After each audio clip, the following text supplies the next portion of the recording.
Halo semuanya, Assalamualaikum warahmatullahi wabarakatuh. Pada kesempatan kali ini saya akan menanggapi dari tugas satu mata kuliah Sistem Informasi Perencanaan ya. Saya juga akan ngasih tutorial juga cara memasukkan DEM-nya, terus membuat tergabung dari 4 DEM, lalu membuat maskernya, membuat vektornya. Setelah itu analisis aspek dan slope yang sesuai dengan apa yang diajukan di soal ya.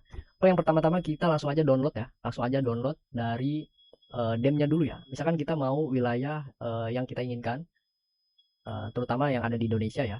Contohnya saya mau menginginkan wilayah Kabupaten Tangerang ini ya. Jadi yang harus saya download itu dari keempat-empat kota ini ya, kotak ini ya. 4 kotak yang berada di wilayah Kabupaten Tangerang. Jadi saya downloadnya bukan satu kotak aja, bukan satu ini aja, tapi 4 kotak ya, karena kan mencakup wilayah Kabupaten Tangerang. Nah, jadi nanti yang nggak tercakup di wilayah Kabupaten Tangerang ini nanti dipotong menggunakan vektor. Nanti kita buat vektornya dan kita downloadnya juga melalui website Tanah Air Indonesia ya. Nah, ini kita download vektornya di sini nanti RBI per wilayah ya. Kalau mau di luar Indonesia juga kita bisa menggunakan website ini ya, USG USGS ya nama websitenya ya. Nah, setelah download keempat DEM ini yang mencakup wilayah Kabupaten Tangerang ini, nanti kita masukkan di aplikasi QGIS-nya ya. Nanti masukkan di aplikasi QGIS-nya. Setelah itu kita gabungkan ya. Gabungkan menjadi satu DEM. Nah, kita buat aja DEM Kabupaten Tangerang contohnya. Seperti ini. Nah, ini. Ini adalah gabungan dari keempat DEM yang sudah tadi saya download ya. Nah, ini nih. Gabungan dari keempat DEM ini nih. Mana sih? Nah, ya ini. 1, 2, 3, 4. Nah, ini saya download, lalu dimasukkan ke aplikasi QGIS, lalu digabungkan. Caranya gimana? Nanti kalian ekspor dulu di sini keempat file tersebut, raster. Nah, ekspor 4 filenya. Mana ya? Nah, ini keempat file ini kalian ekspor. Nanti add. Setelah itu muncul 4 file di sini atau 4 layer. Setelah muncul, kalian gabungkan ya. Caranya gimana? Kalian klik keempat file tersebut, lalu ke raster, lalu ke apa namanya nih, miscellaneous ya, terus digabungkan di sini ada bacaan menggabungkan atau merge ya. Setelah digabungkan nanti kita disuruh membuat namanya ya ke file ya. Nanti kita kasih nama aja dem daerah mana gitu. Nanti jadinya seperti ini dia. Oke, jadinya satu dem ya, jadi nggak usah 4 dem lagi, jadinya satu dem karena sudah digabungkan. Setelah itu kita buat vektor ya. Setelah membuat dem kita buat vektor. Caranya gimana? Kita download lagi tadi ke website yang ini ya. Nah, ini kita download RBI-nya Tangerang ya. Kita download yang 25K ya. Setelah di download kita masukkan ke sini. Kita masukkan ke vektor ya. Nah, ini jangan file ya, tapi directory ya. Masukkan ke directory. Contohnya. Nah, ini kita kliknya yang folder ini ya, yang kliknya folder ini, terus add. Nah, di sini kita pilih administrasi AR Kabupaten Kota. Pilih yang kedua ini ya.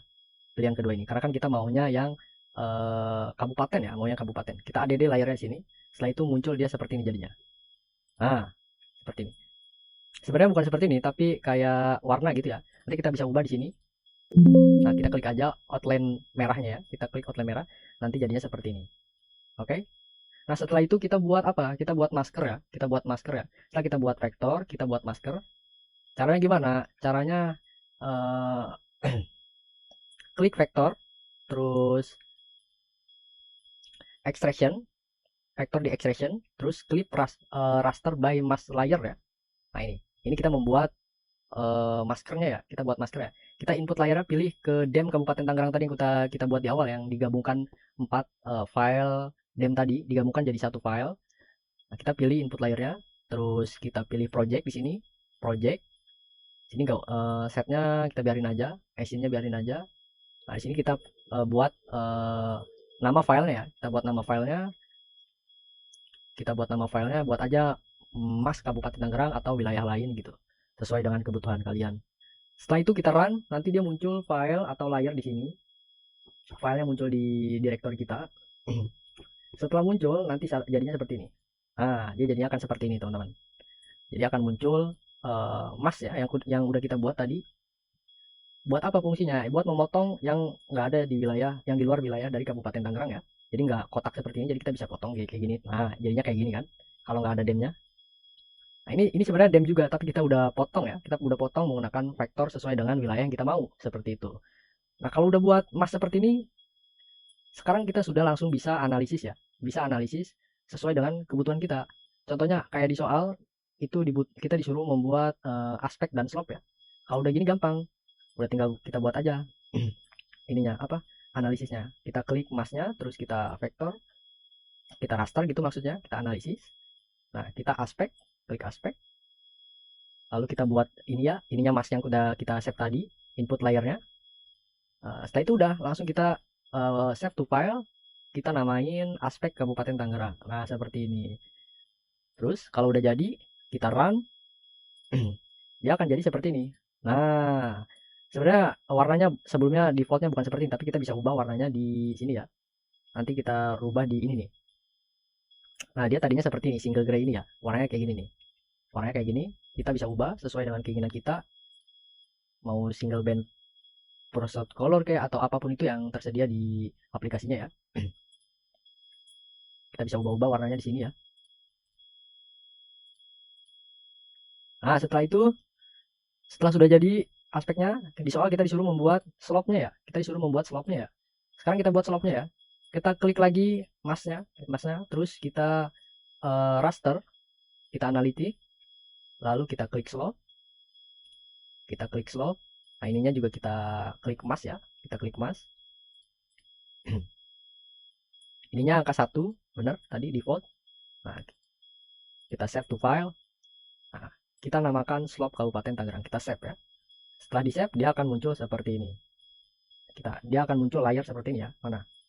Nah, seperti ini.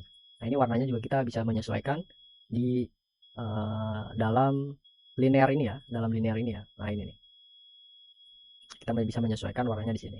Setelah itu jadi dah analisis dari aspek dan slope ya. Ini aspeknya seperti ini. Lalu slope-nya seperti ini. Simple ya. Nah, ini bisa dijadikan bingkai juga, nanti bisa di save ya. Bingkai terus dikasih analisis lain, ditambah-tambah. Nanti saya coba buat ya. Nah, sekarang apa sih fungsi dari slope dan analisis aspek ini? Jadi fungsi dari slope itu sendiri itu buat mengukur kemiringan atau kelerengan lereng dari data elevasi. Nah, biasanya dinyatakan dalam derajat ya. Dinyatakan dalam derajat atau persentase. Nah, itu untuk menghasilkan peta kemiringan yang berguna untuk analisis longsor atau kesesuaian lahan ya. Nah, nilai rendah itu buat nunjukin lereng datar ya. Nah, sedangkan nilai tinggi yang lebih dari 45 derajat itu berarti lerengnya curam. Nah, di Kabupaten Tangerang sendiri ini kayaknya nilainya rendah ya. Jadi nggak ada lereng-lereng yang lebih dari 45 derajat. Lereng curam ya. Nah, selanjutnya apa itu aspek? Aspek itu ini buat nunjukin arah kompas ya, buat nunjukin arah kompas yang dihadapi lereng. Misalkan 360 derajat dari utara searah jarum jam, seperti 0 derajat untuk utara. Nah, 90 derajat timur, 180 derajat selatan, dan 270 derajat barat. Nah, ini prosesnya sama ya, hampir sama kayak slope ya. Prosesnya hampir sama kayak slope, menggunakan raster analisis aspek dengan input masdem yang sudah kita inputkan layernya tadi untuk menghasilkan peta arah lereng ya. Peta arah lereng yang penting untuk studi radiasi matahari contohnya atau vegetasi. Nah, ini buat ngebantu mengidentifikasi paparan sinar matahari atau aliran air di lahan ya. Nah, selain daripada itu, fungsi dari kedua analisis tersebut juga bisa digunakan buat analisis resiko bencana seperti longsor, terus banjir, atau kebutuhan analisis dari aparatur negara kayak BMKG, terus kayak aparatur arsitektur perencanaan wilayah dan kota, dan lain sebagainya. Nah, mungkin itu saja yang bisa saya jelasin dikit ya. Kurangnya mohon maaf. Wabillahi taufiq wal hidayah. Wassalamualaikum warahmatullahi wabarakatuh.